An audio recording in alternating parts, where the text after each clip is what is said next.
Howdy. A New Legacy is a novella within the Legacy series that tells the story of Pete and Mary Nelson's friendship, courtship, and falling in love. It could be read as a standalone, but takes place in the series timeline between the Faith Legacy and the Hope Legacy. Please, don't forget to subscribe to my channel so I can continue to offer full-length audiobooks at no cost to you, and so you never miss an upload. Enjoy. A New Legacy by Mallory Ford. Chapter 1. Pine Creek, Texas. September, 1877. "Welcome home," Uncle Forrest said in his gravelly bass. He turned to look Mary in the eye. "I hope you know you're welcome here, you and the boy. As long as you need."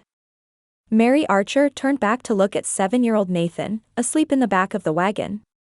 "Thank you, Uncle Forrest. You don't know how thankful I am." He put a hand on her shoulder.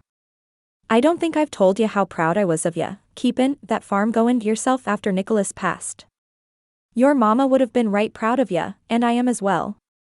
Tears pricked her eyes at the praise, and she shook her head. "I turned out to be no match for Mother Nature." "You call it Mother Nature, Mary, but maybe the Lord was leading you here for a specific reason. Now, I don't know that he sent the storm that wiped out your crops, but I do know he's gonna use it for good in your life." She nodded, not sure how to respond.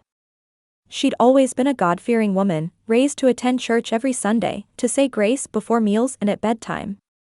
When she and Nicholas married, they said their vows before the Lord and took them seriously. But since Nicholas died last year after being thrown from a horse, and she'd spent every waking moment keeping food on the table for Nathan, she hadn't been to services in a while. She'd kept the farm going for a few seasons, receiving help from neighbors where she had to, and taking in work as a laundress to fill in the gaps, but it had all been for nothing. After all her work to hold on to the farm that was supposed to be Nathan's inheritance, Nicholas's legacy, a late hailstorm had destroyed their entire crop and rendered her unable to pay the mortgage. The banker had been kind and given her a few months to try and catch up, but she just fell further behind. By July, it was clear they'd lost. Thankfully, Uncle Forrest had been willing to pay passage for her and Nathan from Oklahoma with the few belongings they hadn't had to sell for food. Nathan couldn't wait to live on a real ranch, intent on becoming a cowboy. She smiled as they turned down a long drive leading to the Underwood Ranch. The heat was still oppressive, despite it being early fall, but the wide open spaces comforted her. They reminded her of home, the home she thought she'd stay on forever. "I think Nathan's going to enjoy learning all there is to know about ranch life." She turned serious. "But please know, Uncle Forrest, I plan to get a job as quickly as I can and pay you rent. I won't be a burden." He opened his mouth like he planned to argue, but then closed it. He narrowed his eyes and studied her. "I know it, girl. And I respect you for it." Mary appreciated that he didn't try to talk her out of getting a job. She needed it, needed some vestige of her pride to hang on to. They approached his cabin, a large log structure with a porch that wrapped all the way around. A barn stood off to the left, at least twice as large as the house. To the right of the barn stood 2 corrals, one larger than the other. An older gentleman stood in the larger corral, working a horse around in a circle as he made certain gestures and sounds with his mouth. As Uncle Forrest pulled the brake on the wagon, she glanced behind the cabin and spotted another log structure, also larger than the house. He noticed her line of sight. There's the bunkhouse. Now, I've warned all the hands that at the first sign of disrespect to you or Nathan, they're fired, but I need you to still be careful. Your mama would haunt me from the grave if one of them spoke rudely to ya." He winked. "But I believe they're all fine men. Cowboys can just be a little rough, is all." The corner of Mary's mouth quirked up. "I'm sure it'll be fine, but I'll be careful." "Right," he said matter-of-factly. "Now, how about a tour?" They woke Nathan, who perked right up when he realized they'd reached their destination. Uncle Forrest told him he could go explore the barn, but don't touch anything unless Gus, the old wrangler in the corral, told him he could. Nathan took off at a sprint toward the first step in his cowboy education. 2 days later, Pete Nelson ran a brush-down tornado's black and white coat, The Appaloosa, sweet-tempered despite his name, bobbed his head and let out a happy snort. "There you go, boy," Pete said with a pat on his rump as he guided him outside and tied him under a tree to graze. "You ready to go for a ride?" Pete had been busier than usual at the livery since his little brother Ray left to join the army.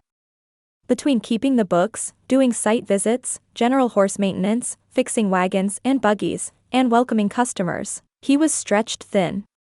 He supposed that was a small blessing of still being unattached, despite his 37 years of age. He could work as late as he needed to and not disappoint a wife and children by arriving home after dinner. Still, it didn't change the fact that he wanted a wife and family of his own. He thought he'd had a nice connection with Beth Carson, but her heart was lost to Jake before Pete even thought to ask her out. He wouldn't hold it against either of them, though. He just wanted a woman to look at him like that. If some of the older women in town had their way, he'd have sent off for a mail-order bride ages ago. He shook the unhelpful thoughts from his head.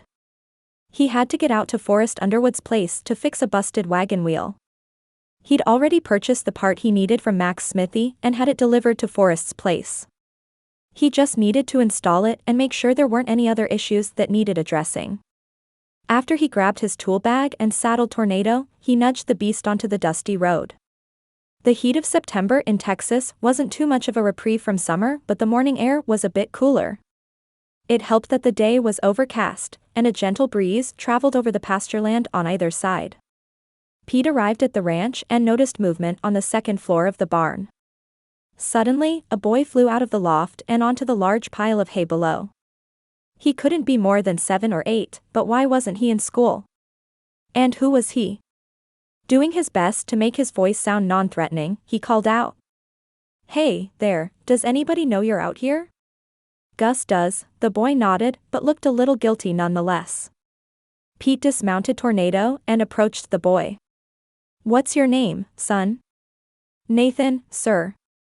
He had to hand it to the kid, he didn't look the slightest bit nervous. Pete held out a hand. "Nice to meet you, Nathan."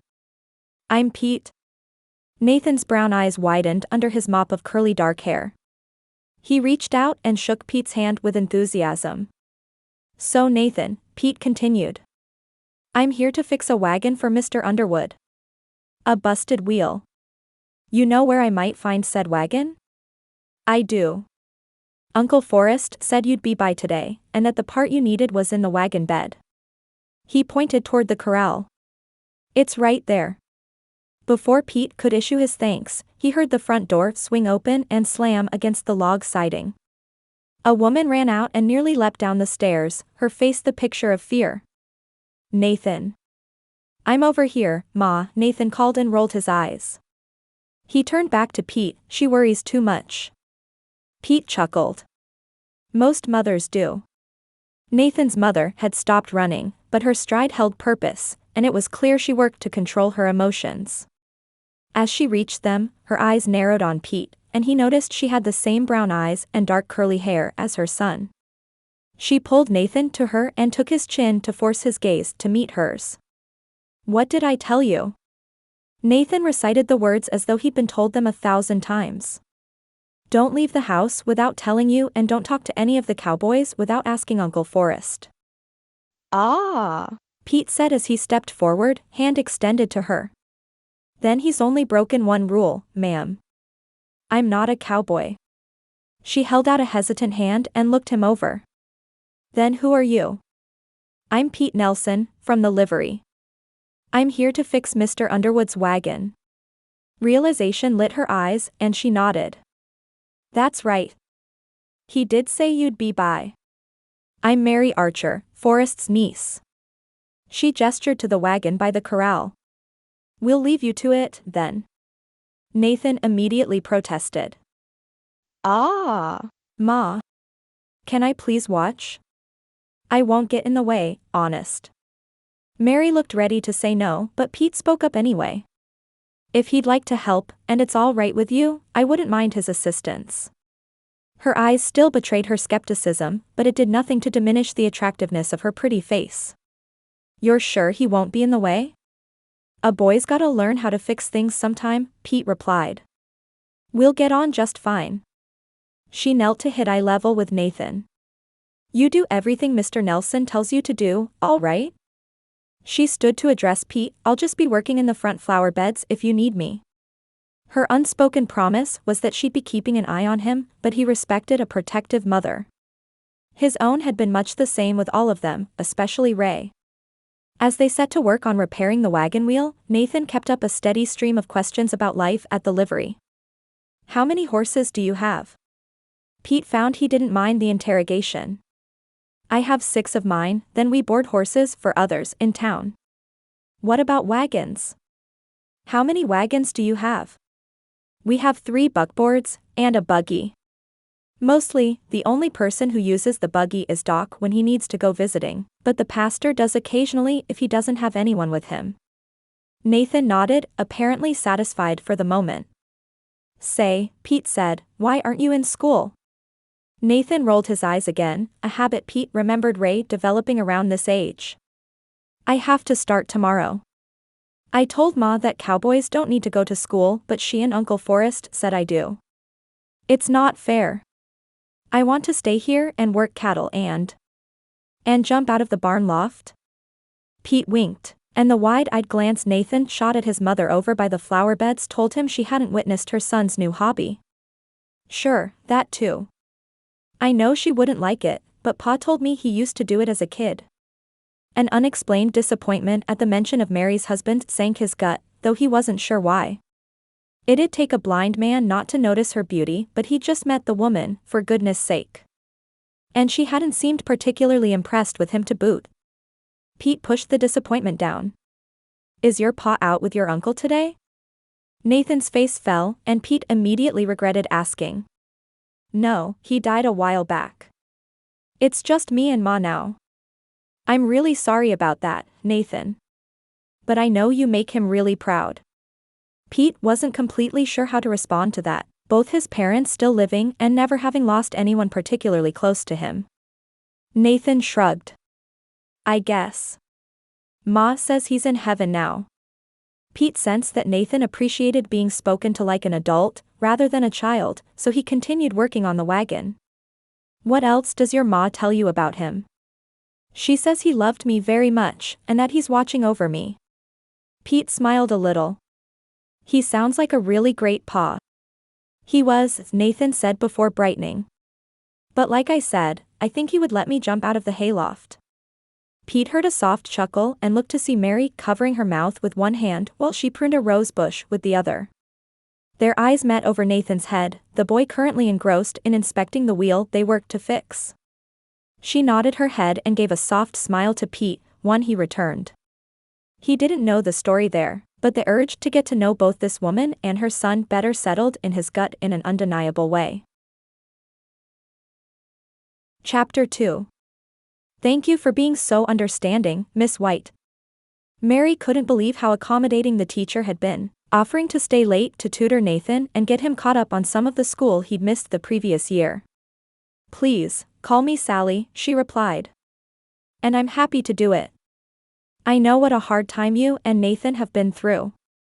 She glanced at the clock on the wall and stood. It was time for school to start. Well, I'll let you go so you can call the children inside. Thank you again, Sally. Sally's face lifted in a warm smile before she grabbed the bell off her small desk in the front and opened the door. Children, time for school. Mary was impressed that she greeted each child by name as they entered, giving many of them hugs. Mary spotted Nathan as he climbed the steps with a couple of other boys, face flushed from playing. She pulled him in for a quick hug and a kiss on the head. Have a good day, son. He pulled out of her grasp and rolled his eyes. Ma, he whispered, don't do that in front of my friends. She glanced up at the boys who weren't even looking their direction and smirked. My apologies.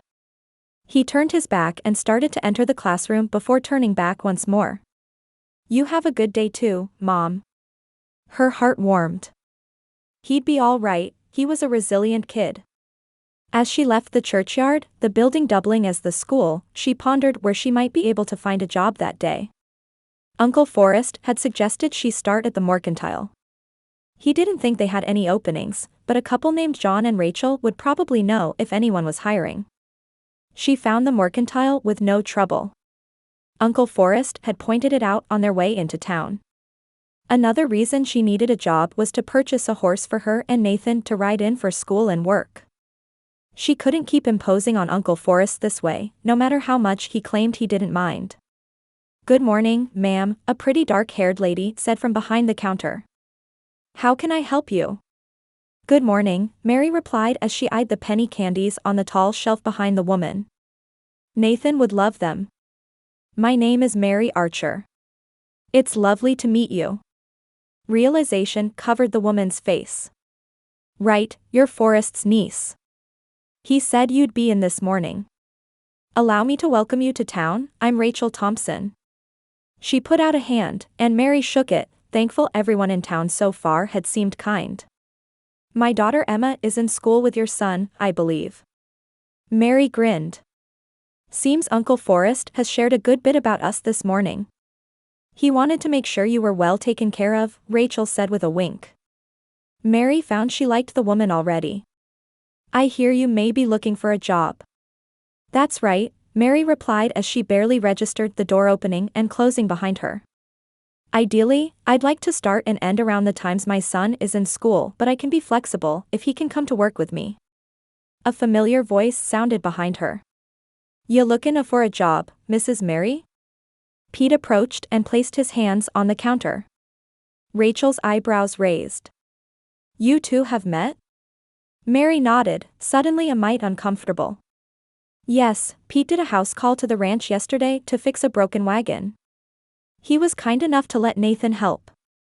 If possible, Rachel's grin grew wider as she eyed Pete. "That was very kind of him." Pete turned red under his dark beard. "It was nothing." She hadn't noticed so much yesterday, but Pete really was a handsome man. It wasn't as obvious as some men, but it was there.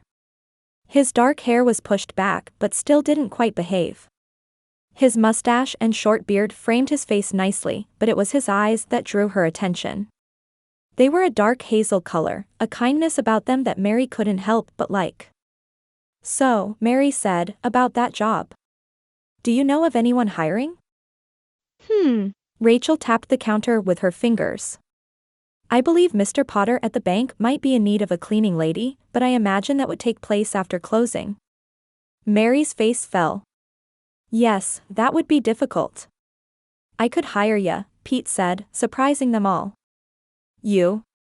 Mary couldn't believe what she was hearing. "What kind of work can I do at a livery? I'm not exactly handy with a wrench." Pete grinned. "No ma'am, though I'm sure you'd pick it up quick. I meant things like bookkeeping and welcoming customers, cleaning tack when I get busy. Things like that." Mary glanced at Rachel, whose eyes volleyed between them, smile wide. I suppose that'd be doable. What hours would you want me to work?" Pete thought for a moment. "What hours is Nathan in school?" "From 8 in the morning to 2 in the afternoon. He's going to stay late with Miss White a few days a week as well to catch up." Mary could hardly believe her good fortune. "Then let's say you come by after you drop him off and he can come back to the livery after school. The busyness at that time of day varies, but usually you'd be able to head home shortly after." I'm not quite sure what to say." "Thank you, Mr. Nelson." "Please, call me Pete," he replied. "If you'd like to head back with me now, we can discuss your pay." "That sounds fine, Pete. Thank you again." Rachel's smile grew impossibly wider from her spot behind the counter. Pete didn't seem to notice. "It's my pleasure, ma'am." What had he just done? As they walked over to the livery in an awkward silence, Pete stewed over what his next steps should be. He knew he had the money to hire someone, but what Ray had done before he left for the army and what Mary could do were two entirely different things. He'd have to figure out a list of things for her to take care of so it wouldn't be quite so obvious he'd hired her on a whim. But still, he couldn't bring himself to regret it. He figured most anyone who hired her in Pine Creek would be a good employer, but tarnation, Could he help it if he just wanted to make things easier for her? The look she'd given him before they left the mercantile, a look a woman might give a lawman who'd just ridden in to save the day, warmed him to his toes. He'd courted a few women over the years, tried with a few more, but none of them had ever looked at him like that. It made a man want to move a few more boulders to receive it again. Her voice broke the silence. So, what types of things do you do at the livery?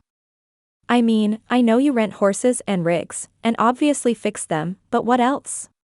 Good, a question Pete could answer with no problem.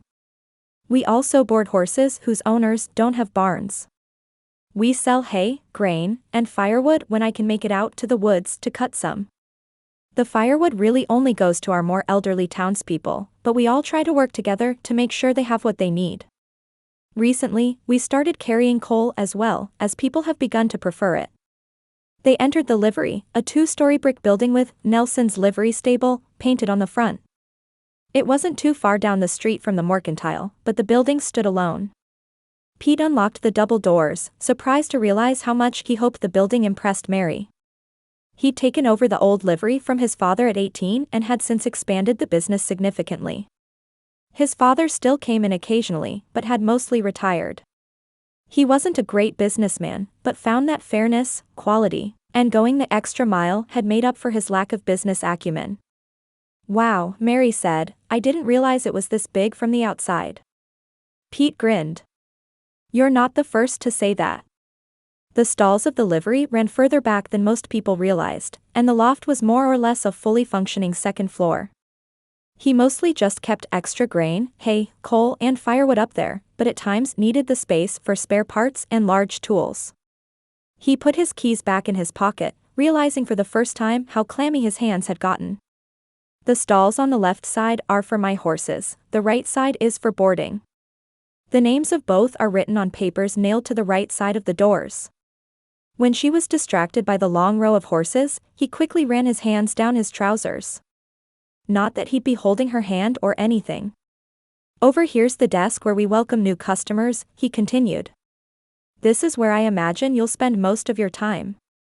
He pulled out the ledgers and showed her how to notate which horses and rigs had been rented out, who'd paid versus who'd put it on their credit line, and how long they planned to keep them.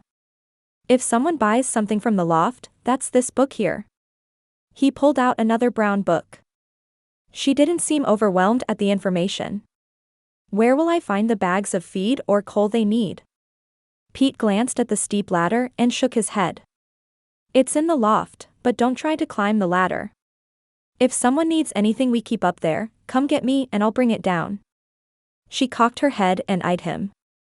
And if you're out doing a house call? With the look she now gave him, he wouldn't put it past her to defy his request and climb up herself. I'll pull a bag or two of each item down at the beginning of the day. If anyone needs more than what's downstairs, I'll deliver it to them later. Mary narrowed her eyes, but agreed. I suppose that will work. But I'm not fragile, Pete. I'm here to work, and I intend to do it. Pete sensed he needed to choose his words carefully. I know you are, but that ladder's steep and both my brother Ray and I have slipped on it more than once, especially carrying heavy bags. If you were to fall and hurt yourself, what would that mean for Nathan?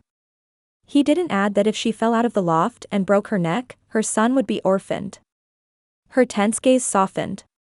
You're right, I concede. So what's next on the tour?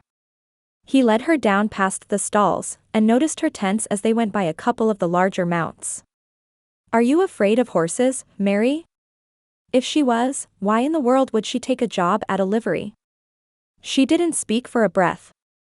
Did Nathan tell you why we came here? He said his pa passed away. She sighed.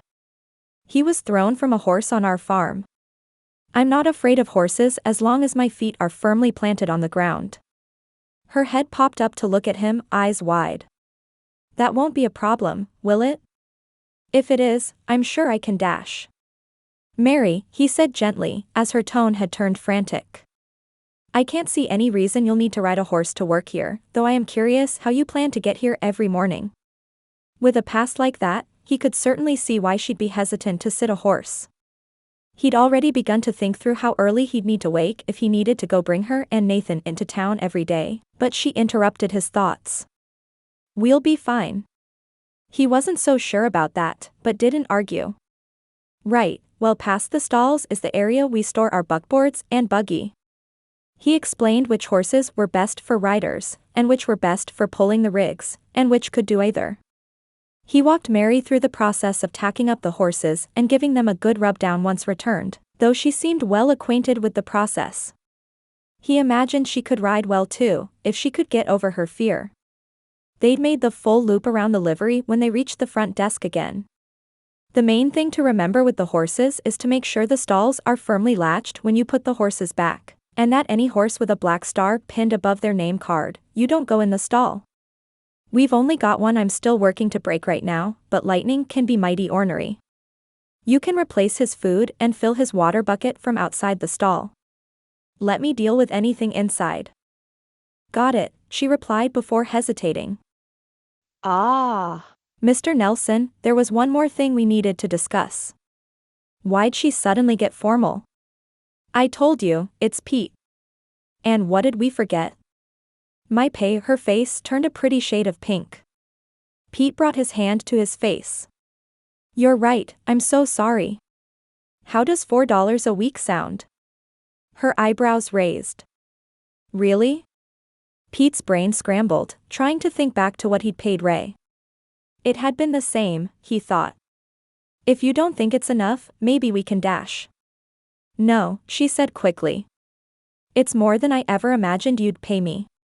She didn't add because I'm a woman, but it was clear in her voice. Pete took a step toward Mary as an inexplicable need for her to understand something welled in his chest. "There's plenty o' things I'm not, Mary, but fair and honest won't be included in that list." Mary stilled, and he realized how close he'd come to her, their faces just inches apart despite her head only coming up to his nose. He stepped back quickly, and she took a breath. "Thank you, Pete. For everything." Chapter 3. Mary wasn't quite sure what had just happened. She shook her head to dispel herself of the notion that Pete had been close to kissing her, and set to work. After filling the horses' food and water buckets, getting horses ready for customers, and trying to wrap her head around the books, Mary didn't realize it was past lunchtime until a hand from Uncle Forrest's ranch came in with a note for her. He'd apparently stopped into the mercantile and Rachel told him she'd gotten hired at the livery. "Won't be able to pick you and Nathan up today?" asked Pete from the livery to bring you home. Uncle Forrest. Mary groaned. She'd not bother her boss on her very first day of work with a request to take her home. It was ironic. All Uncle Forrest knew was that Pete was the only man in town she knew. He didn't realize she worked for him. She glanced down at the boots she wore. They weren't what she'd have chosen had she known she'd need to walk home today, but they were serviceable. And goodness knew Nathan could do with burning off some energy after sitting in a school desk all day.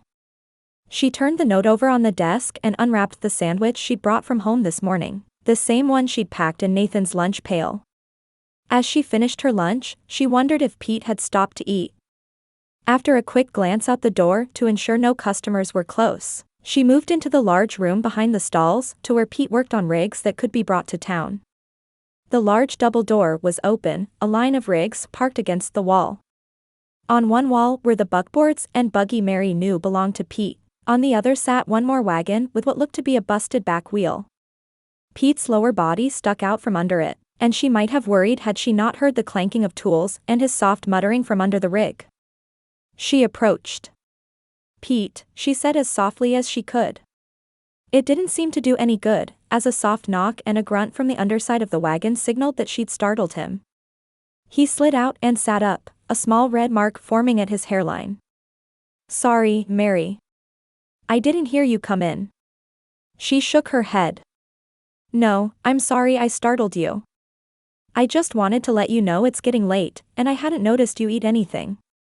If you'd like me to run over to the restaurant and get you something, I'm happy to." Pete glanced at the clock on the wall. "You're right, I didn't even realize how late it had gotten. I'll just run home and eat something." I'll be back soon, but if I don't return until after you and Nathan leave for the day, I'll see you tomorrow. Of course, she replied. Are you sure you'd not rather I stay until you get back? I'd hate to leave the livery unmanned during business hours. Pete waved a hand in front of his face. Ever since Ray left, customers are fairly used to it. Just leave a note that says where I am, and if it's an emergency, people will just come to my house. All right then, she said. If I don't see you, have a nice evening. After Pete walked out the back door, Mary made her way back to the front to clean up the desk. She'd only gotten the chance to put away the ledgers when she realized it was time to go pick up Nathan from school. On future days, she'd have him come here, but he didn't know that she'd gotten a job yet.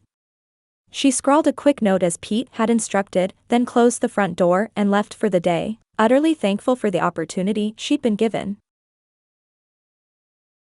Pete finished lunch and headed back to the livery, not surprised to find that Mary had left for the day. He also wasn't surprised to realize he was thoroughly disappointed with that fact, but shook it off with a reminder that he'd see her tomorrow. He approached the desk and spied a piece of paper there he hadn't noticed earlier in the day. Maybe Mary had left a note for him. He flipped it over and ran a hand over his face in frustration. Forrest hadn't been able to pick them up today, yet she'd left anyway. Did that mean they'd walked home? It was at least 5 miles. It was a nice day, albeit warm, the air holding on to the heat of summer. But still, what if they came upon a snake? A red wolf?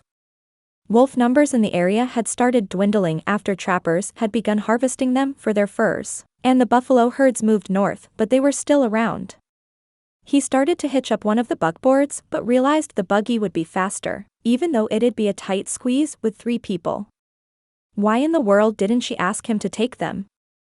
It wouldn't have been any trouble for him to take them home. About a quarter mile from Forrest Underwood's long drive, he spotted them ahead. Nathan didn't look any worse for the wear from the long walk, but Mary's gait looked a little stiff. He pulled up beside them and caught Mary's eye over Nathan's head. Y'all need a ride? As Nathan climbed in, he pulled the note out of his vest pocket and handed it to Mary. Her expression turned guilty as she uttered her thanks and climbed in the buggy, eyes straight ahead. He wouldn't talk to her about it while Nathan was in the wagon, but he would address it. Any number of things could have happened to them. His gut clenched just thinking about it. Nathan chattered on about games they'd played at school that day and, while both responded, Pete got the distinct impression Mary was just as distracted as he was. Nathan didn't seem to notice, though, and jumped down as soon as they reached the barn to watch Gus work a horse in the corral. Pete didn't pull the brake on the buggy until they'd reached the main house. Care to tell me why you chose to walk home today, when I could have easily taken you? He did his best to keep his voice steady, but the frustration and fear bled through. Mary turned toward him, eyes blazing. Because I'm a grown woman. One who kept a farm running for over a year after Nicholas died, as a single mother to boot. One who would still live unmarried on a farm in Oklahoma had the hailstorm this spring not destroyed everything we had. I'm the only parent Nathan has left, and I won't prove to him what society is going to tell him, that I'm not enough. That he's not enough because he just has me. She paused for a moment. If there's a problem, I can't always rely on a man to come save me. I lost that luxury the day Nicholas was thrown from that horse.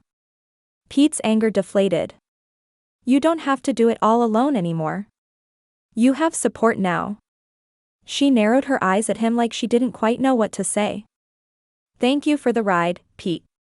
I'll see you at the livery tomorrow. Forks scraped across dinner plates that night as Mary, Nathan, and Uncle Forrest sat around the table. There was no silence, thanks to Nathan's chattering, but Mary was able to get by with only a few nods of the head and occasional, "Oh, wow," until Uncle Forrest turned the conversation on her. How was your first day at the livery, Mary? I was right pleased when Parker came back to the ranch and told me you'd already gotten yourself a job. And to think, it was perfectly convenient for him to bring you home today. But now that he's fixed my second buckboard, you're welcome to take it back and forth to town. That Pete's a good man, he is. And a hard worker to boot. Nathan's head popped up from where he'd reached in the basket of rolls for a second one. He was kinda mad when he picked us up today. Uncle Forrest's eyebrows raised. I don't think I've ever seen Pete mad. And what do you mean, picked you up? Mary felt the heat rise in her cheeks, but didn't have to answer. Nathan did it for her. Well, we'd walked most of the way home before he came riding up in his buggy and offered us a ride. He turned curious eyes on Mary.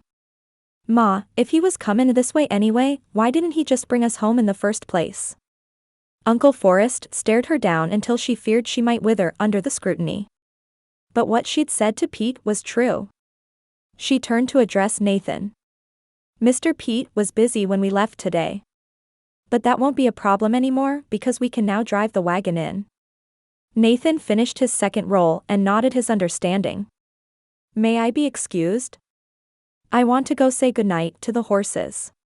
You may, Mary answered. But hurry back in, we've got another early start tomorrow and I want you rested. Nathan scampered off, and Uncle Forrest wiped his mouth. That was a mighty good dinner, Mary.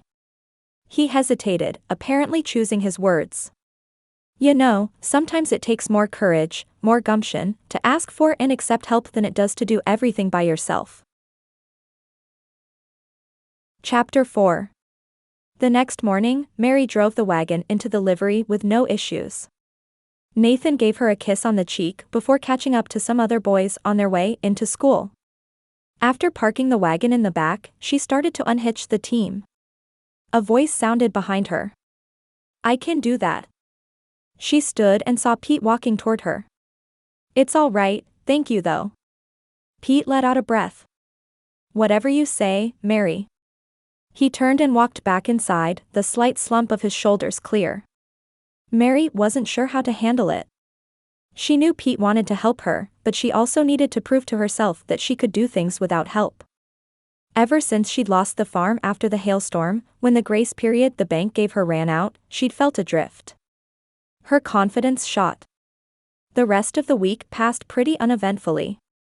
Pete didn't stop offering to help Mary with things and she rarely took him up on it. She could tell how frustrated he was, but couldn't dwell on it. Pete, this job at the livery, they weren't constants in her life.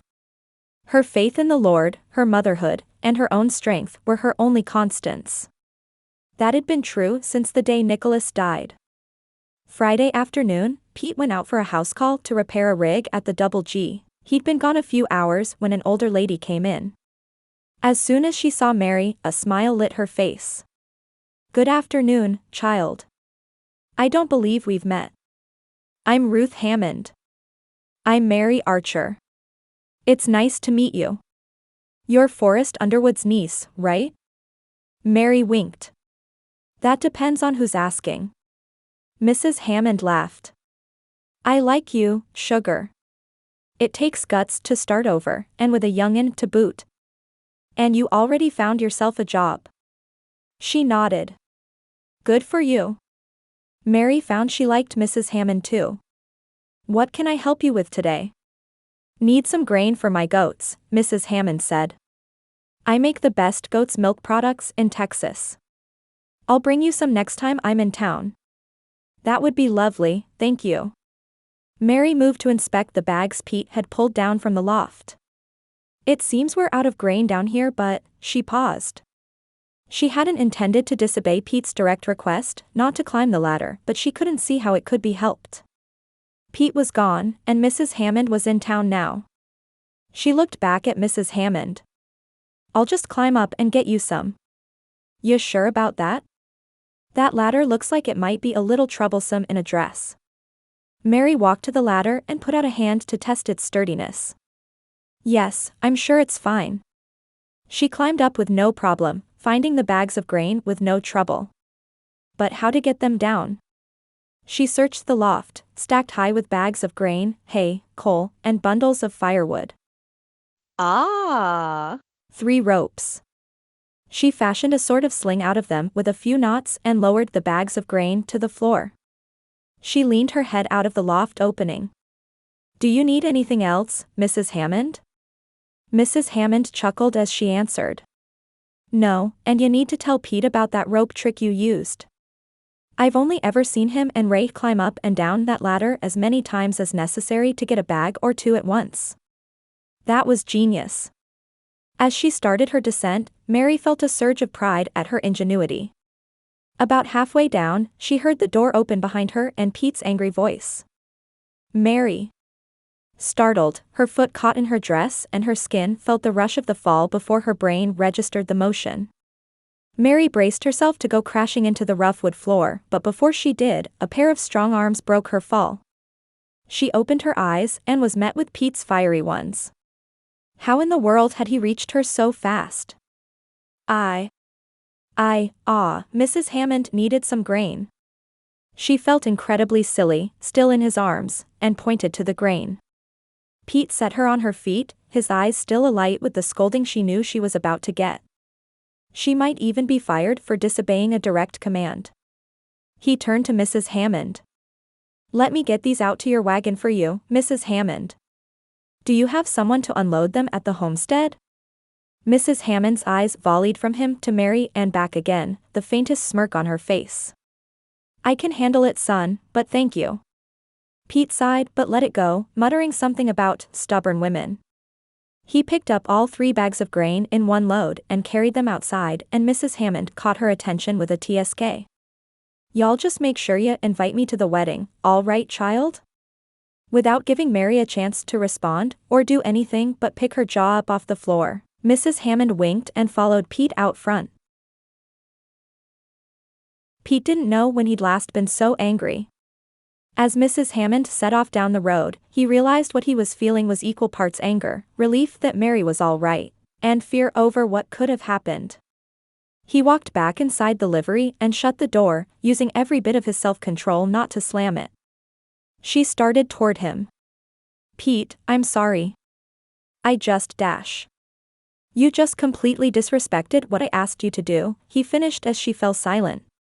He had so much more he wanted to say, but held back. "Mostly. You could have broken your neck, and then where would Nathan be?" He paced back and forth in the front room, running his hand back and forth in his dark hair. "I don't understand your all-fired need to do everything yourself. Why can't you just ask for help?" As soon as he'd mentioned Nathan, he'd seen the fire light in her eyes as well. Good, she needed to feel some of what he felt today. "I told you I was sorry, Pete. I won't do it again." She looked defeated and he almost felt bad. "That's right, you won't." She stiffened. "I don't know why you care so much anyway. I made the sale, and you didn't have to go out to Mrs. Hammond's place later." Pete froze for a breath and his eyes met hers before his feet took a mind of their own. He crossed the room in 3 long strides. Why did he care so much? He wished he knew. Before he even registered what he was doing, he'd pulled her in close. The surprised gasp that escaped her jarred him back to enough reality that he caught her gaze before lowering his lips to hers. He saw no fear there, only surprise and something else he couldn't name. "Mary," he said, his voice gravelly. "If you want me to stop, just say the word and I'll let you go." She was silent for a moment, her eyes searching his. For what, he had no idea. "And if I don't?" It was all he needed. His lips crushed down on hers, in a move he was sure Forrest would string him up for if he saw. Her lips were every bit as sweet as he'd known they would be. Fighting every bit of desire he possessed, he backed away from her. He picked up his Stetson, unsure when it had fallen to the ground. "I know I should apologize for that, Mary, but I'm not sorry." "I'm not either," she replied, all the fight gone out of her. It was gone from him as well, replaced by a low burn of something he'd never felt before. "But I don't know that we should make a habit of it until Nathan and I are more settled here. Until I know he'd be all right with it." Pete nodded, ignoring the selfish impatience in his chest. "Of course." Chapter 5. The next morning, Mary woke to a slight chill in the air. By Oklahoma standards, it was still downright balmy, but she'd take the blessed reprieve from the oppressive heat that was sure to return throughout fall. Since it was Saturday, she moved a bit slower, savoring a cup of tea and cooking a big breakfast for Uncle Forrest, Nathan, and herself. When the front door opened around 7, she was surprised to see Nathan accompany Uncle Forrest through it. The state of their clothes showed they'd been hard at work that morning. "Mornin', Ma," Nathan said as he took a chair by the table. "Somethin' sure smells good." Her lip turned up at the Texas twang he'd affected from spending so much time around the cowboys. "Thank you, now get back outside and wash up before breakfast or you'll get nothing at all." Nathan grinned. "Sure thing, Ma. You need anything from outside?" "No, sweetie, I'm all right. But thank you." He nodded and passed Uncle Forrest on the way out. "You better wash up or Ma won't let us eat," he said seriously. Uncle Forrest winked at Mary over Nathan's head. "Well, I better get out and do that then. Can't let a delicious spread of," he perused the stove, "bacon, sweet rolls, and eggs go uneaten." As they ate their fill, Uncle Forrest told of the plans he had with Nathan today. "Thought the boy could help us out on the range, if that's all right with you." Anxiety rose in her at the thought of Nathan on a horse, but she shoved it down. It was completely unreasonable for her to expect that a boy on a ranch would never sit a horse. And unfair for her to pass on her fears to him. "That's all right, but please give him a gentle horse." Understanding softened Uncle Forrest's eyes. "He can take Lola. I swear that horse could come upon a whole knot o' snakes and not spook. She'll be good to him." Mary smiled at Nathan. "Then I hope you have a good time, son. But listen to Uncle Forrest and the other hands. If they give you an order, you obey immediately without question. Got it?" He nodded feverishly. "Yes, ma'am." Later that morning, with the flowers watered and the weeds pulled, Mary decided she'd go to the mercantile and pick up a few things. She left a note on the counter for Uncle Forrest or Nathan should they return early, and hitched up the buckboard. She savored the blessed coolness on her face, and enjoyed the gentle clop of her team's hooves and the swish of the prairie grass around her. As Mary reached the mercantile, she pulled the brake on Uncle Forrest's old buckboard and pulled out the small notepad that contained her list. After double-checking that she hadn't forgotten anything, she made her way inside to find Rachel and a tall brunette woman chatting at the counter. "Mary," Rachel said brightly. "I'm so glad to see you. Carissa and I were just saying that we wanted to invite you to this afternoon's sewing circle." The brunette, apparently named Carissa, stepped forward. "I'm Carissa Carmichael, my husband Matthew is the sheriff in town, and my sister Beth lives out near you at the Circle H Ranch. Her husband Jake is the foreman. It's so nice to finally meet you." Mary had seen the group at church last Sunday but hadn't gotten a chance to meet any of them. Uncle Forrest liked to sit in the back and didn't usually stay for the picnic they put on after. She wondered if it was because, until now, he hadn't had anyone accompanying him. She put out her hand. "It's nice to meet you as well. I'm Mary Archer, but I assume you already know that." "I do," Carissa said with a wink, "it's a small town." She glanced back at Rachel. "But anyway, we'd love to have you join us for the sewing circle this afternoon.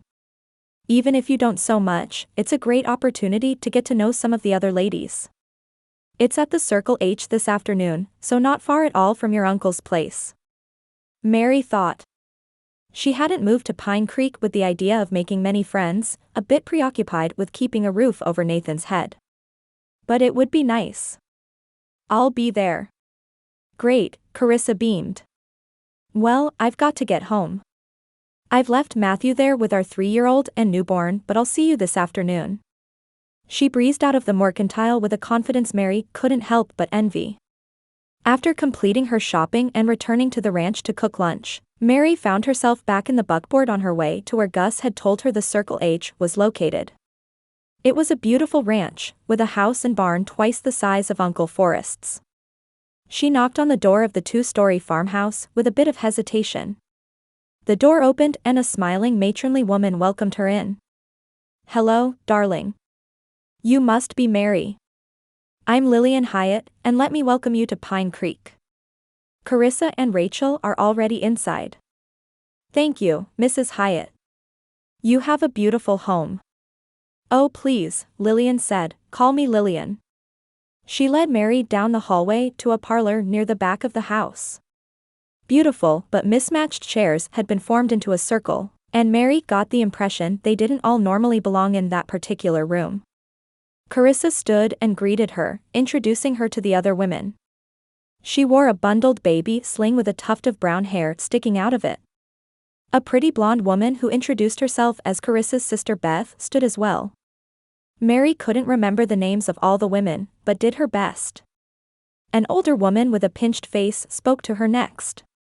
"Welcome to Pine Creek, Mary. I'm Minerva Kincaid and my husband is the mayor here." Mary got the distinct impression the woman viewed herself and her husband as akin to royalty in the town. She continued.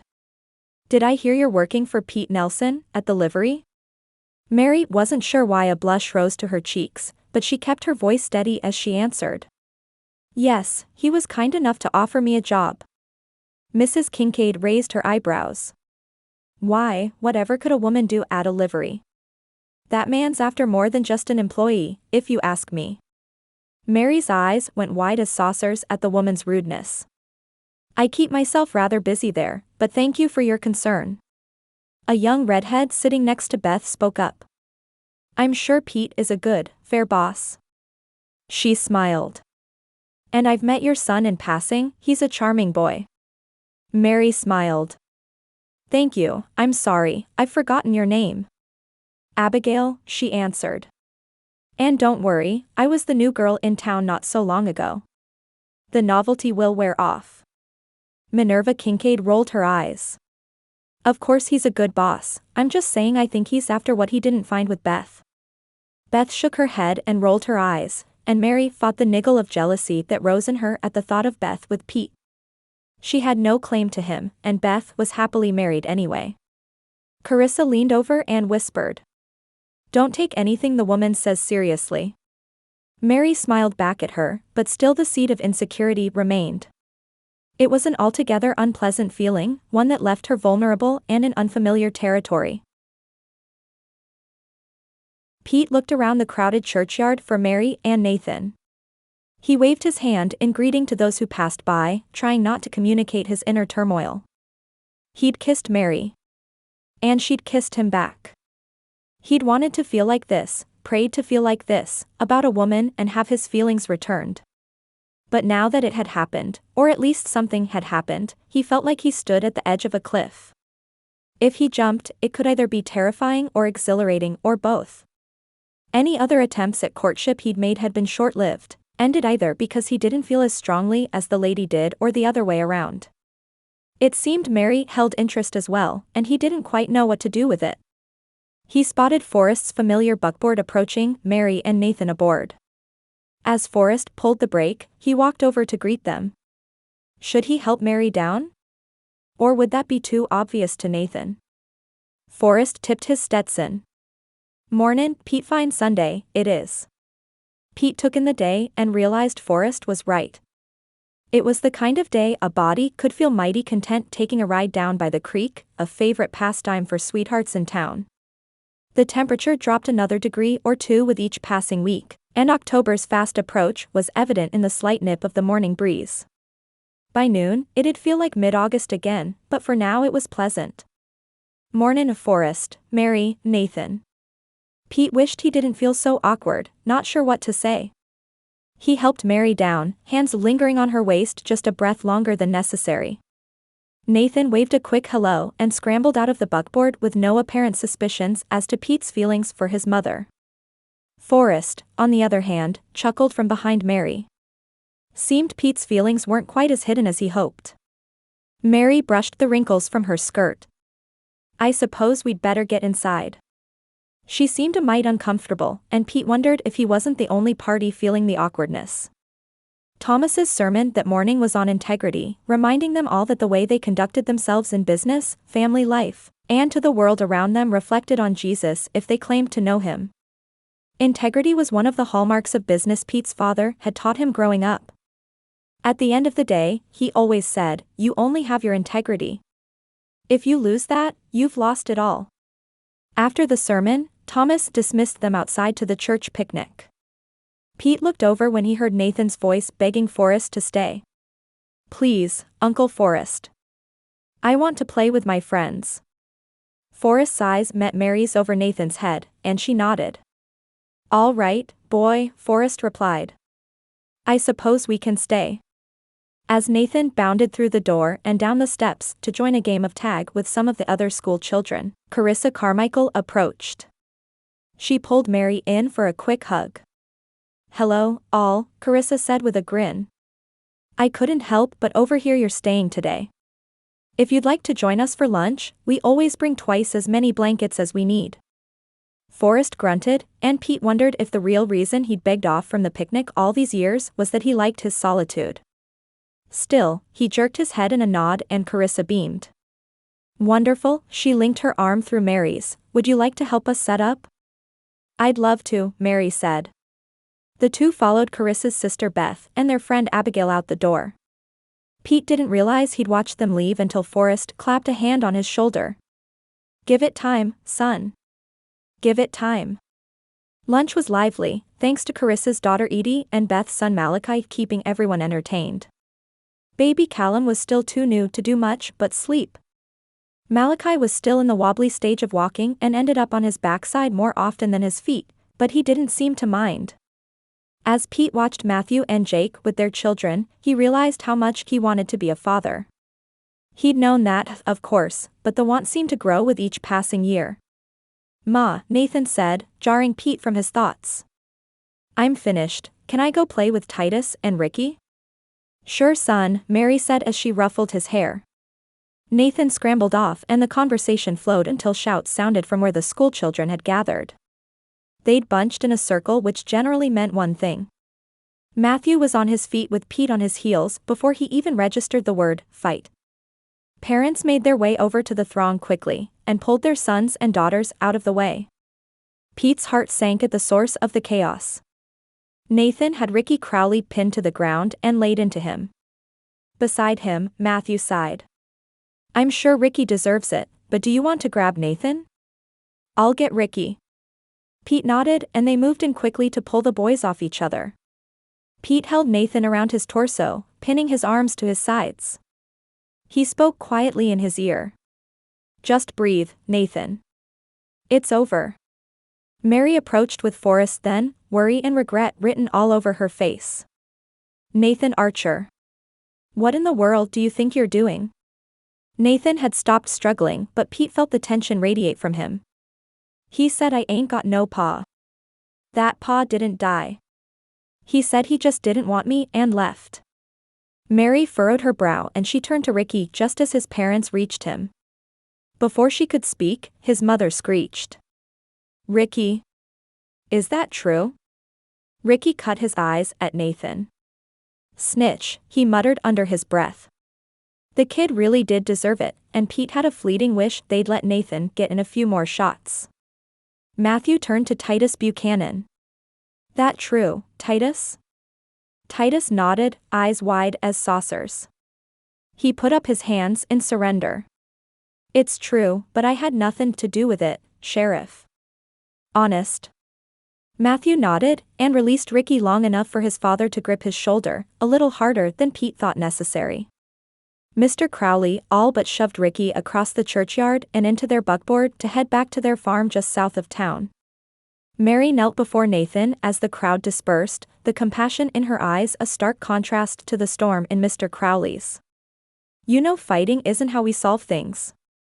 Pete released Nathan, and the boy studied the ground. I know, Ma.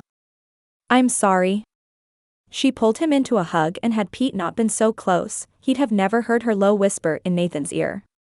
But had I been you, I'd have done the same thing. Chapter 6. Mary rolled her eyes as yet another grown man assured her the Crowley boy deserved a whoopin' now and again. Had no one else noticed how his father had treated Ricky on the way out? Before they left the churchyard that day, she asked Matthew about him. Is Mr. Crowley always so heavy-handed with his son? Matthew sighed. He tends to be, yes. And I've looked into it a time or two, but no one's ever seen any bruises on Ricky, and Doc says he's never had any unexplained injuries. I hate there's nothing I can do, but the man has a right to raise his son how he sees fit, so long as it doesn't come to abuse. Mary's eyes found Nathan, where he helped Uncle Forrest pack up the wagon. Despite all the hurt he'd been through, Nathan still had the shine of childhood in his eyes that she hadn't seen in Ricky's.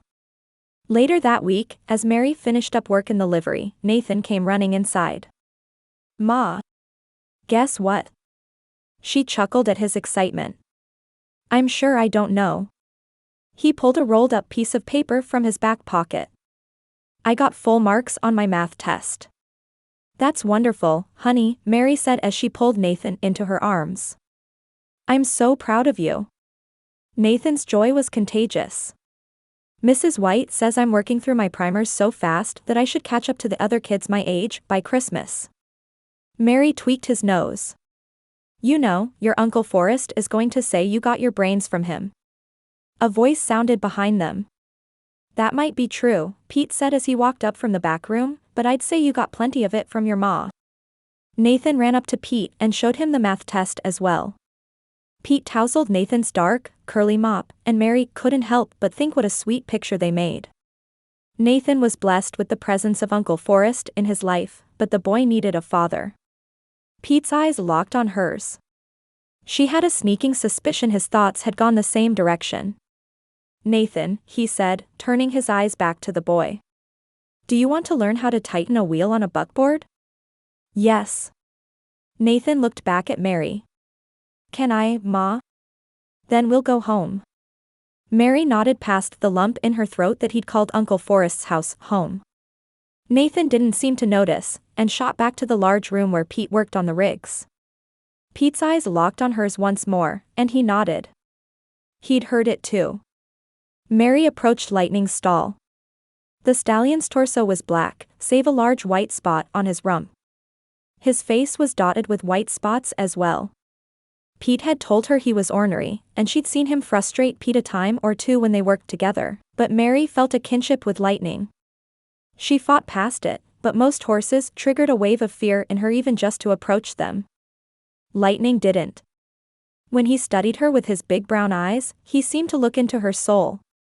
"Hey, boy," Mary cooed as she went to stand just outside his stall.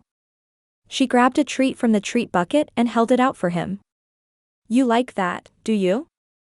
He snorted and bobbed his head, causing Mary to giggle. "Sometimes, I think you know exactly what I'm saying." "He seems to like you." Pete's voice startled Mary and she jumped. "Sorry," said Pete, "I didn't mean to scare you. I just wanted to let you know your Uncle Forrest brought one of his mounts in for Mac to shoe. He's going to ride home with you too." Mary looked at the front door. "How did I not notice him come in?" "He came in the back way," Pete replied. "Nathan's busy showing him how we run the place." "I'm sure he is." Mary turned back to Lightning. "So what's his story?" Pete rested his arms on the stall door. "We don't rightly know. Wyatt Randolph runs a horse breeding program at his ranch, in addition to the cattle ranching. He bought him off someone, said he'd been a steal and that his bloodlines were strong. That may be, but he wouldn't let anyone near him with a saddle." Pete shook his head. "Wyatt didn't want to spend the time working with him, so I offered to buy him. He reminded me of my horse Thunder when I first got him. I thought I might create another good saddle horse." Mary studied Lightning as he pressed his long face into her hand. "And how's that going?" "Not well," Pete replied. "Turns out, I don't have much more time than Wyatt does, nor the facilities I'd really prefer to break a horse. I'm considering asking Forrest if I can board him at the ranch and pay Gus to work with him. He does seem like a horse whisperer. I don't know that there's ever been one he couldn't break. Even the orneriest horses meet their match with Gus." Mary laughed and turned her gaze from Lightning to Pete. She might have assumed his focus would be on the horse, but it was firmly fixed on her. His eyes held an intensity she hadn't seen in them before. Pete reached out and ran the backs of his fingers down Mary's cheek, and she felt shivers run down her body. The tender moment was interrupted by a throat clearing from the back of the livery. Mary jumped and turned to find Nathan standing there with Uncle Forrest. Nathan's eyes were wide, while Uncle Forrest wore a Cheshire cat grin from ear to ear. "Nathan," Forrest said as he clapped the boy on the back. Why don't you go on out and make sure the horses are fit and ready to go? I've got to talk to Pete about something before we leave. Yes, sir, Nathan said seriously as he bounded out the back door to do his job.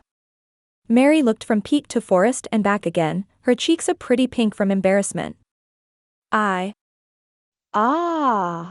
think I'll go help him.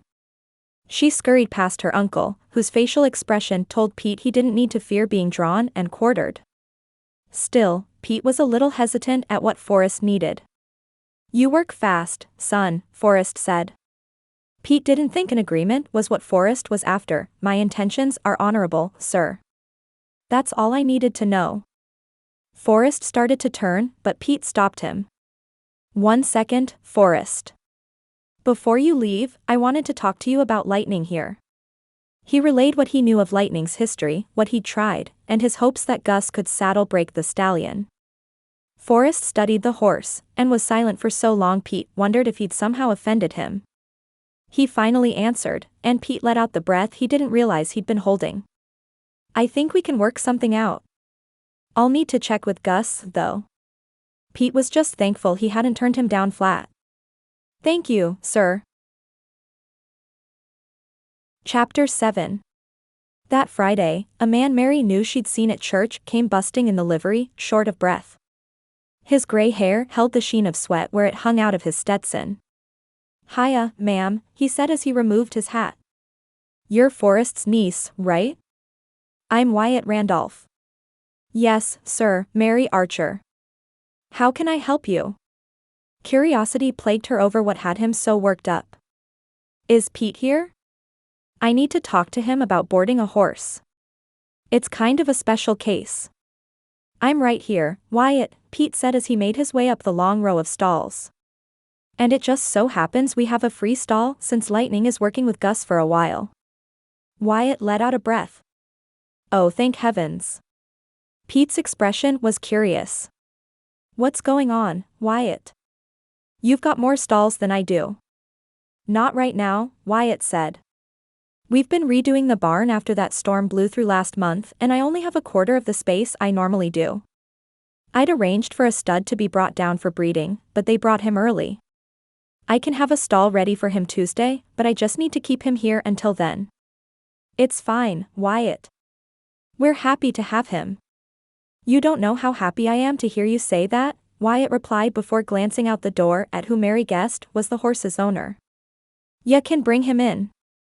2 more men joined them inside the livery. One was dressed like a dandy if Mary had ever seen one. His suit was cleaner than any clothes she had, and his bowler hat was decidedly out of place amongst the Stetsons of Pine Creek. The other man was dressed similarly to Forrest and Pete. He held the lead rope of an elegant gray Arabian. His stature and gait spoke to his training and, Mary guessed, his impeccable bloodlines. The suited man surveyed the livery as though he'd never seen the inside of a barn. I suppose it will have to do. Though, Pegasus isn't used to such conditions. Mary fought not to roll her eyes. Good thing, as he turned his attention to her next. The dandy looked to be about 10 years her senior. At 30, Mary wasn't the young thing she'd once been, but his open perusal wasn't something she'd ever have welcomed. He approached the desk while the other men took the horse back to Lightning's stall. Hello, ma'am. My name's Walter Charles. He gestured toward the gray stud. Pegasus is one of my finest Arabians. Mary forced a smile. How nice. Well, I'm sure he'll find his stay here pleasant. She knew she sounded like she was discussing a human in a hotel, but couldn't help it. Mr. Charles leaned closer over the desk, apparently oblivious to the fact that she took a step back. Say, what's a woman like you doing working in a livery? She straightened. I have to support my son somehow. She almost chuckled at the visible recoil she saw in Mr. Charles, but didn't have the chance. She sensed Pete's presence behind her before she heard him speak. Ms. Archer is a wonderful employee, Pete said. She noticed his voice was low and vaguely threatening, a stark departure from his normal jovial manner. We're blessed to have her. Mr. Charles took a step back, and Mary started to wonder if the recoil she'd seen earlier had been due to her motherhood or the look in Pete's eyes. Right, he replied. Well, I suppose we'd better go. He caught Wyatt's attention. Mr. Underwood, I'll be just outside. The grizzled old rancher stopped at the desk on his way out. I apologize if he offended ya, ma'am. He returned his Stetson to its perch. The man's a toad, but he's got the finest studs in Texas. Mary noticed just how closely Pete stood behind her. From Mr. Charles's perspective, she was sure it looked like they were courting. She knew she should probably remind Pete that she could take care of herself just fine, but in this close proximity, she surprised herself to realize she didn't want to. Pete had never wanted to lay a man out so much as he had just then. The predatory look in Charles's eye, the way he didn't seem to care that Mary backed away. It was a good thing the desk had been between them. If Charles had been any closer, Pete couldn't have been held responsible for his actions. Probably just as well, Mary wouldn't have welcomed that. But she hadn't complained about his coming to her aid.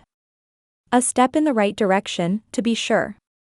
He saw Wyatt and his stable hand rush out the door, then made his way back to Pegasus's stall. He didn't hear Mary approach until she spoke. So this is who all the fuss was about? The beautiful gray stud didn't seem at all anxious about the day's events, content to munch on his oats. Pete reached out a hand and petted Pegasus's neck. That he is. From what Wyatt said when we took him back, his bloodlines are so pure that 2 of the 4 horses he sired have won Street Ledger and Epsom Oaks. Mary's brows furrowed. Isn't Epsom Oaks all the way in Britain? It is, Pete replied. But people come from all over for a chance at this guy. It's an odd world, horse racing, but one that can get a body quite rich if he has a mind to try. Wow, how much does a horse like this cost? Pete thought for a moment. More than my house and the livery combined, not that my cottage is anything special. It'd approach the price your uncle could get for his land, I imagine. Her eyes widened, and Pete wondered what she was thinking. She reached out and scratched the beast behind the ears, something he seemed to like from the way he pressed into her hand. Pete couldn't blame him. Pete, she started, then hesitated. Thank you for helping me with Mr. Charles. He knew what the simple acknowledgement of help had cost her. He hoped it meant she'd started to trust him. Anytime, Mary. Chapter 8. That Sunday after church, Nathan and his friends stood in the churchyard, their game abandoned. I don't believe ya, Nathan, Ricky Crowley said. There's no way a horse that expensive is boarding in a livery. Nathan blew out a frustrated breath. It's true, both my ma and Pete told me. Prove it, Ricky challenged. Fine, I'll take y'all over there now, but we have to be quick about it. Ricky, Titus, and a few other boys followed Nathan from their usual spot behind the church. If they were spotted by any of their parents, there was no way they'd let them go without an adult, and Nathan had something to prove. When they reached the livery, Nathan checked the area. He didn't see Pete or his ma, or any other adults for that matter. He was pretty sure they'd all stayed behind at the picnic. Hey, Titus, give me a boost. Titus lifted him up and Nathan pushed on the front window, hoping it was unlatched. It gave, and he tumbled through. Once inside, he stood to unlock the door for the other boys. Now don't touch anything, Nathan said. If Ma or Pete find out I was in here without them, they'll skin me alive. Ricky scoffed. They won't do nothin', I bet. You didn't even get in trouble after the fight, did ya? Titus scoffed. If he didn't, it's because you deserved it. Ignoring Ricky, Nathan led them down the long row of stalls. Here he is, this is Pegasus. He's got the finest bloodlines this side of the Mississippi. Titus whistled. He is a beauty. Fine, Ricky said, eyes narrowed at Pegasus. Let's go, this is boring. Nathan shook his head and Titus rolled his eyes, as did a few of the other boys. Nathan double-checked the latch on the stall, even though they'd never opened it, and headed back out the front door. He turned back to see Ricky was the last one out. Hey, Ricky, can you shut the door? Yeah. I got it. Ricky had an odd smirk on his face, but Nathan decided to just ignore it. That seemed to work best with Ricky. Mary sighed in relief to see the boys come around the side of the church. Where have you been? I was starting to get worried. Oh, Ah, Nathan stammered, something that immediately set off Mary's suspicions. We were just down by the creek catchin' tadpoles, Ma. Sorry I worried ya. She narrowed her eyes at him, but let it go. If they were up to anything more than just boyish antics, it'd come out. Pete approached then, with a smile at both Mary and Nathan. That was a delicious lunch, and great company too. He winked at Mary, and her cheeks went red before she widened her eyes. Nathan was standing right there. ah, Ma, Nathan said with a chuckle. You don't have to hide that you're sweet on Pete. Everyone can tell. Uncle Forrest let out a bark of laughter behind her, and Pete snorted. Mary closed her eyes and shook her head. Then I suppose that's that. Desperate to change the subject, she asked Pete if he needed her to go check on Pegasus. I was headed to do that just now, Pete replied. But you're welcome to come with me. She didn't think anything could wipe the grin off his face, but imagined hers might not be far off. Uncle Forrest waved them off. Y'all walk on down. We'll come pick ya up in the wagon in a bit, Mary. Thanks Uncle Forrest, Mary said with a kiss to his cheek and a tousle of Nathan's hair. We won't be long. His thick gray mustache twitched over a smirk. Take your time. As Mary and Pete made their way to the livery, Mary thought she'd better broach the subject. So, she started nervously. It seems Nathan is all right with us getting to know each other. Pete grinned. I'd say so. He turned serious. But that doesn't mean we can't still move slowly. If you're not ready, Dash. No, she interrupted, I think I'm ready. She heard his sudden intake of breath.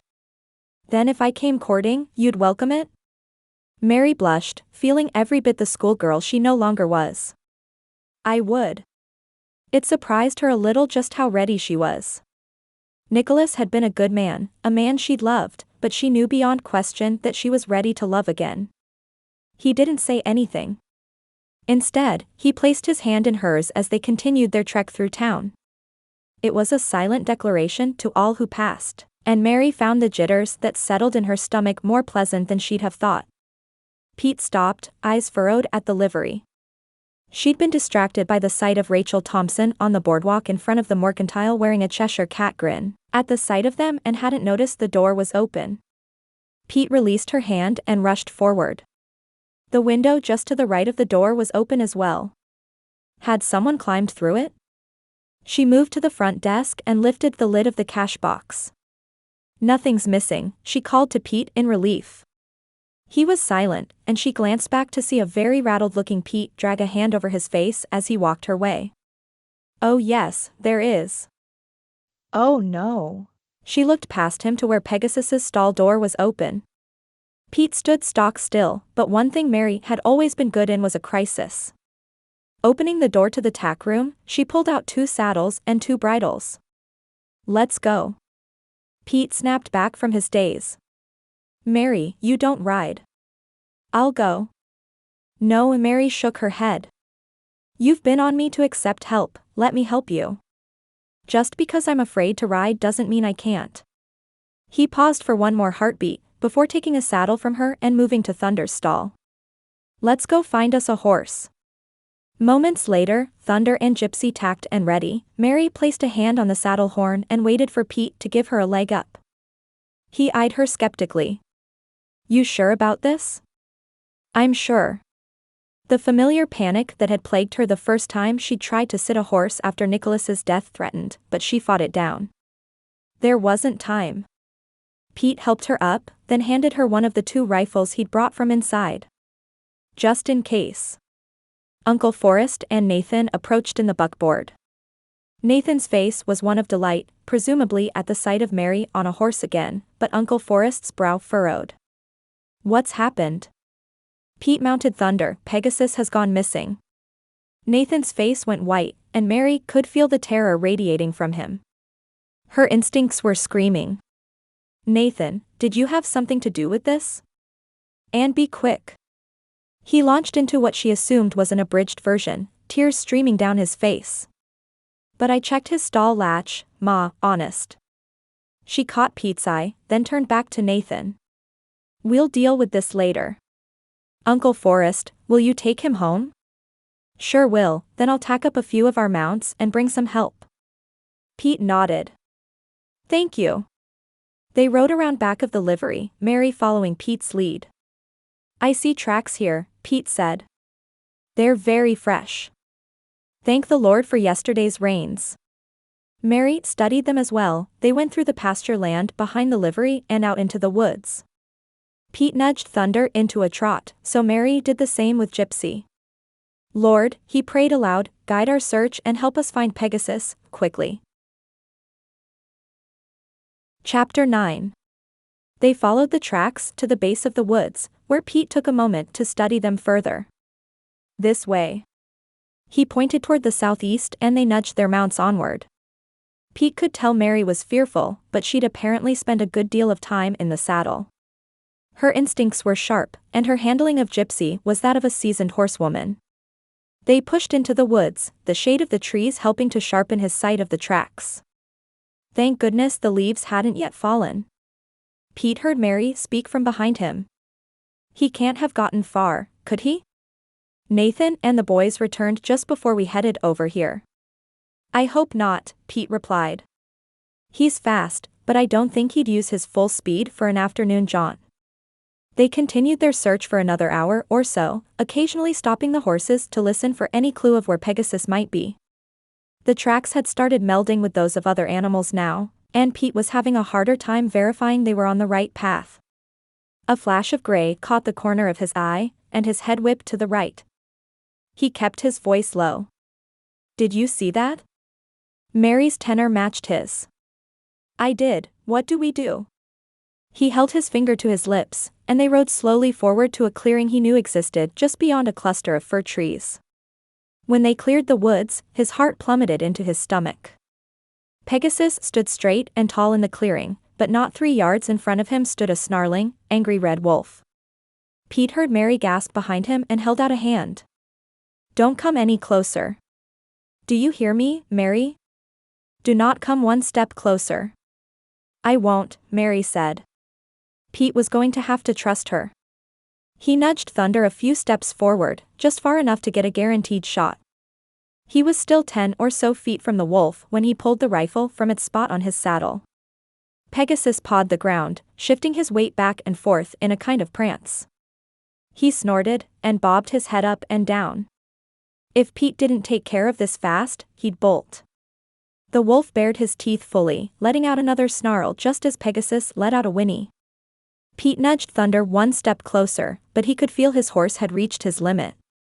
Tension spread through Thunder's body. Pete cocked his gun and raised it. He had the wolf firmly in his sights.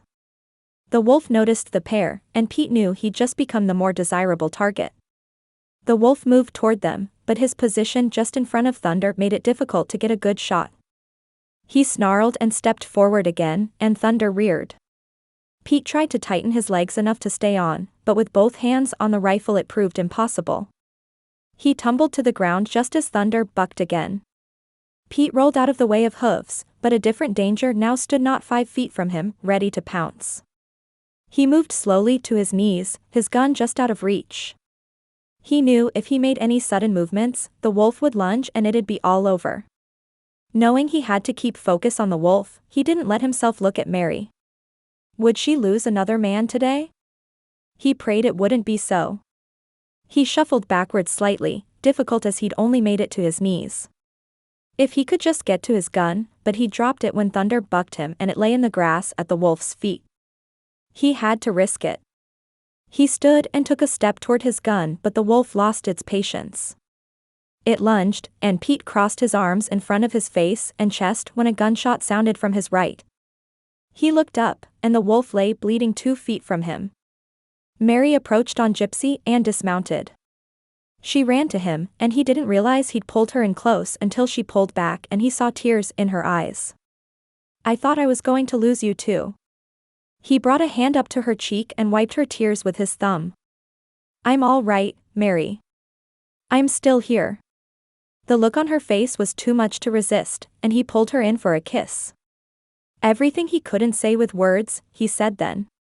Somewhere in the conscious part of his brain, he knew he had to end the kiss, for now. He studied her for a breath and narrowed his eyes. Why didn't you tell me you were such a good shot? She shrugged, a small grin on her face. You didn't ask. Reluctantly, he let her go and went to pull the spare bridle and lead rope he'd brought for Pegasus. All right, boy, Pete said as he slid the bridle over his head. You've caused a bit of trouble today. Let's go home. Chapter 10. Pegasus was docile as they made their way back to town, something Pete was beyond grateful for. That wolf might have just taken 10 years off his life, a life that might have ended today had it not been for Mary. He examined her then, the slight breeze rustling her dark curls. He'd never seen a more beautiful woman. The more he learned about her, the more he wanted to know. She caught him staring at her and blushed a pretty shade of pink, giving him a small smile. As they approached the livery, Pete spotted Forrest, Nathan, Gus, and two of his hands on horseback, as well as Ricky and a very angry Mr. Crowley. The man had a hold of Ricky's collar and dragged him toward the group. Pete saw Mary dismount and summon Nathan toward her. I thought I told you to go home. I wanted to help find Pegasus, Ma. I made a really big mistake, but Uncle Forrest says a man takes responsibility and helps fix his mistakes. Pete led Pegasus back into his stall and checked the latch himself before dealing with the crowd of people outside the livery. As you can see, we found him, and he's no worse for the wear. A very angry Wyatt Randolph approached from the other side of the barn. Pete hadn't seen him before. I should hope not.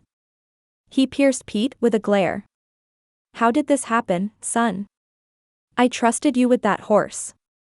Pete opened his mouth, fully intending to take the blame, when Mr. Crowley shoved Ricky forward. Tell him, boy, he growled. Ricky had tears in his eyes as he approached Pete.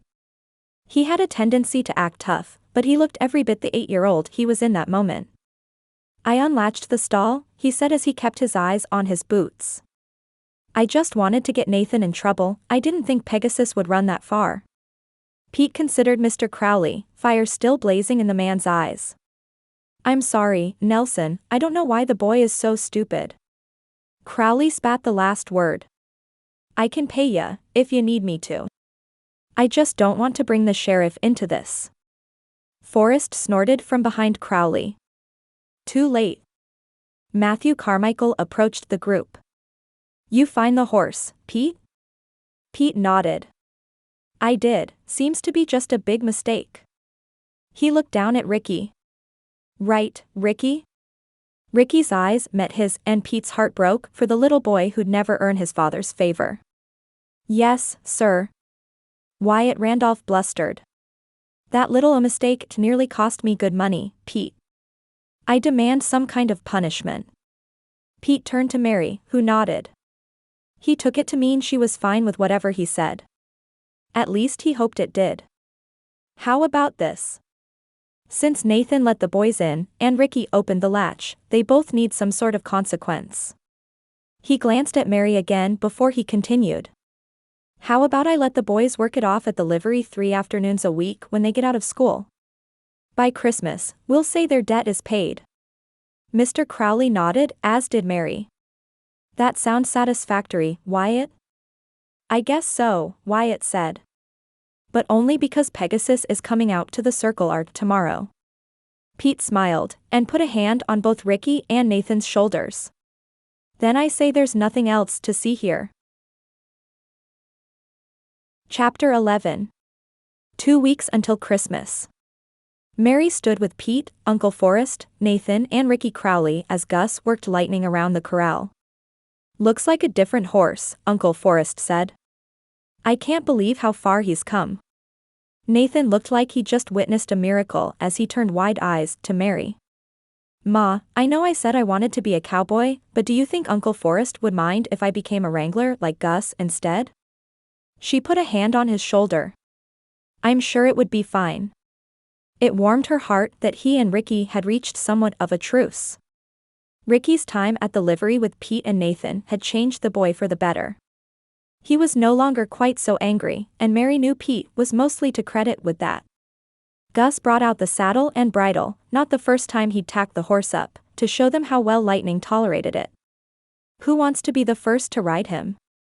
Most hesitated, but Pete started to climb the fence before Mary stopped him. Let me. Pete opened his mouth to argue she was sure, but Lightning trotted over to Mary and nuzzled her. Gus chuckled as he approached. I think Lightning's made his preference clear. Mary winked at Pete, his shoulders still tense with worry, and opened the corral gate. She went to stand by Lightning, and the horse seemed perfectly comfortable. Gus gave her a leg up, and she mounted the horse. She noticed Pete had climbed to the top of the fence and sat on the top board. His posture was relaxed, but she knew he was ready to jump in if Lightning got jittery. She leaned down and patted Lightning's neck before whispering in his ear. Let's show them what you can do, boy. Mary nudged Lightning forward, and he felt like an extension of her. He responded to each command as though he'd been saddled for years. She couldn't wipe the smile from her face if she tried. She moved him through the corral, changing directions with ease. Uncle Forrest slapped the fence in disbelief. Gus, I think you're a miracle worker. Gus shook his head. This is better than I coulda hoped. Pete, I hope you were plannin' on keepin' this horse for Mary because it seems like he's chosen her. Mary caught Pete's eye, intent to reassure him that his investment was sound. She wouldn't be taking his horse, but the wide grin on his face gave her pause. Without taking his eyes off Mary, Pete moved forward toward her and Lightning. I think you might be right, Gus. He held up a hand to help Mary down, and Gus led Lightning back to the barn. He pulled her in his arms and kissed her quickly but soundly. You were incredible. Mary blushed, and glanced over to where Nathan and Uncle Forrest wore wide Cheshire cat grins. Lightning was incredible, I just got to ride along. When she looked back to Pete, her mouth fell open at the sight. He dropped to one knee and held up a simple gold band. It was my grandmother's, he said. My grandfather gave it to her when she had my paw, and he gave it to me to give to the woman I love one day. I love you, Mary. I love your stubbornness, your independence, all of you. I think I knew I loved you the day you fell out of the loft right into my arms. If you'll let me, I'll spend the rest of my life catching you. Mary felt tears well up in her eyes, not sure if she could get her voice to work. Come on, Ma, Nathan yelled from his perch on the fence. I already gave him my permission, ya best say yes. Uncle Forrest let out a bark of a laugh as Mary turned back to Pete. She nodded through her tears, and he stood to pull her into his arms. Yes, Pete Nelson, I'd be honored to be your bride. Thanks for listening. Don't forget to subscribe to my channel and check out all the other free-to-you audiobooks I've got available.